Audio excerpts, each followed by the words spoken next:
अस्सलाम वालेकुम जनाब। पीटीआई की केपीके की गवर्नमेंट जा रही है।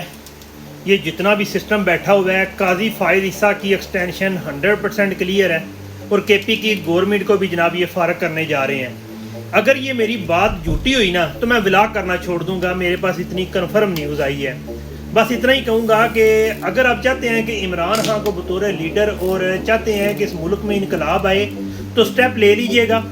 मैं आपको इतनी अपनी ऑफर दे दी है कि मैं व्लॉग करना छोड़ दूंगा सियासत पे अगर ये बात झूठी हुई। काजी फायद ईसा की एक्सटेंशन प्लस केपी की गवर्नमेंट को ये डिज़ाल्व करने जा रहे हैं और जरदारी को जनाब ये सारा कुछ देने जा रहे हैं। केपी की गवर्नमेंट आसफ जरदारी के हाथ में होगी, यानी कि सारा सिस्टम जो है। तो इसलिए यही कहूँगा कि जितनी भी जल्दी है हमारे मुल्क में इनकलाब के लिए जो ये कर सकते हैं इस्लाहात कर लें, वरना जनाब ये कोई मुमकिन नहीं है, क्योंकि ये अपनी आखिरी हद को भी छूने जा रहे हैं। और ये जो मैं बात बार बार कह रहा हूँ कि ये 100% कन्फर्म न्यूज़ है। फ़ी मान अल्लाह।